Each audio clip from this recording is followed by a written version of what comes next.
Aujourd'hui, je suis avec Marcus Katz, biologiste marin, et durant cette petite interview, on va aborder le sujet de la pêche industrielle. Pour commencer, est-ce que tu peux te présenter?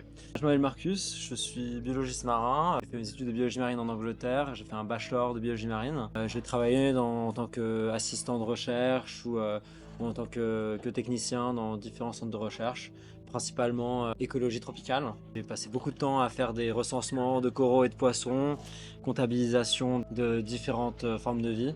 Et puis aujourd'hui, je suis biologiste marin pour la Geneva Ocean Academy. Je donne des cours d'écologie marine et des conférences, des tables rondes. Et puis je pars faire mon master de biologie marine à l'University of Western Australia à Perth. On va entrer dans le vif du sujet. Est-ce que tu peux m'en dire un peu plus sur ce qu'est le bycatch ou les prises accessoires en français?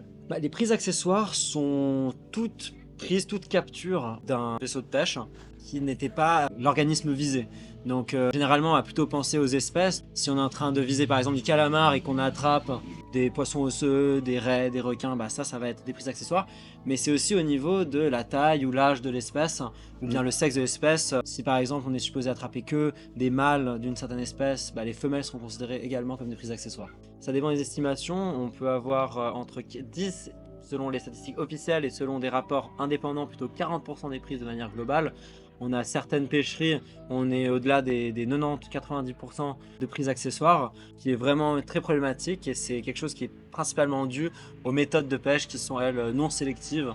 Ce qu'il faut savoir, c'est qu'on a environ 80% des prises mondiales qui sont grâce à des filets. Donc rien que ça devrait te dire que impossible de sélectionner ce qu'on attrape et au final il y a une très grande mortalité pour ces espèces qui peut aller au-delà des 90% voire certaines espèces de requins comme les requins marteaux notamment. Pourquoi est-ce que tout ce qui est dans les déchets de la pêche, donc filets, lignes, est-ce que c'est un danger pour les espèces? Quelles sont les conséquences du fait qu'il y ait ça qui reste? La pollution plastique, en termes de volume, on est quand même sur 40% de la pollution plastique dans les océans qui est estimée de provenir de la pêche. Des déchets de pêche, des filets qui se coincent, des filets qui sont troués, qui sont relâchés et qui finissent par causer des enchevêtrements à énormément d'espèces, qui peut causer des suffocations, que ce soit pour les espèces qui ont besoin d'air atmosphérique pour respirer, comme des pinnipèdes, des cétacés ou des tortues marines, et des lacérations, des amputations pour énormément d'espèces, notamment un problème pour les tortues marines, une fois de plus, qui sont un des groupes d'espèces qui sont les plus affectés par ce type de pollution. Et c'est très problématique parce que c'est conçu pour attraper et coincer des espèces. Donc si c'est juste lâché à la mer, ça va continuer à faire ce pourquoi ça a été conçu. Et c'est juste un énorme gaspillage de ressources et de vie. Selon certaines estimations, on est quand même sur assez de filets perdus chaque année pour recouvrir l'Irlande entière. Donc c'est pour te dire que c'est une énorme quantité. Et puis si on regarde les grandes îles de plastique, que ce soit en Atlantique ou dans le Pacifique, la grande majorité des déchets qu'on retrouve, c'est des déchets issus de la pêche. Et du coup, quelque chose doit changer dans les méthodes de pêche par rapport à cette problématique également. Est-ce que tu peux m'expliquer un peu ce qu'est un effondrement trophique et quel impact ou quelles sont les conséquences de la pêche industrielle par rapport à justement cet effondrement trophique? Déjà, il faut revenir à la base. Qu'est-ce que c'est un réseau trophique? Un réseau trophique, c'est un rassemblement simplifié des dynamiques alimentaires dans un écosystème. Donc c'est essentiellement comme si on prenait tous les déchets alimentaires et qu'on les mélangeait. Et du coup, ça nous donne un espèce de réseau avec ce qui mange quoi. Ouais. Et lorsqu'on fait un réseau trophique, on a différents niveaux, ce qu'on appelle les niveaux trophiques. Donc tout en bas, on va avoir les producteurs primaires, les plantes sur Terre, les algues dans les océans principalement. Ensuite, au-dessus de ça, on va avoir les consommateurs primaires, principalement le zooplancton, mais aussi les poissons herbivores. Et petit à petit, on va arriver jusqu'au prédateur apex. Un effondrement trophique, c'est quand on va enlever un des éléments dans ce réseau et ça va causer du coup un effondrement de l'écosystème. Donc généralement, ça va être lorsqu'on va enlever quelque chose qui est à la base ou en haut d'un écosystème. Et un très bon exemple qu'on a, c'est les loutres de mer en Californie, où au 19e siècle, elles ont été chassées à la quasi-extinction. Elles étaient un prédateur des oursins. Et les oursins se nourrissent de varechs. Et les varechs forment les forêts de varechs, qui sont les écosystèmes des loutres de mer, mais aussi de milliers d'autres espèces d'invertébrés et de poissons.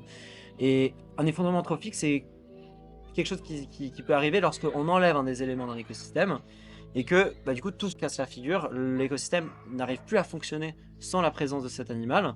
Et c'est ce qui est arrivé en Californie au 19e siècle, parce que lorsqu'on a enlevé du coup ce prédateur apex, qui est tout en haut de cette chaîne alimentaire, on a du coup cette explosion de la prolifération des oursins qui ont ravagé les forêts de varech et qui ont conduit à une immense perte de biodiversité et de productivité dans ces zones.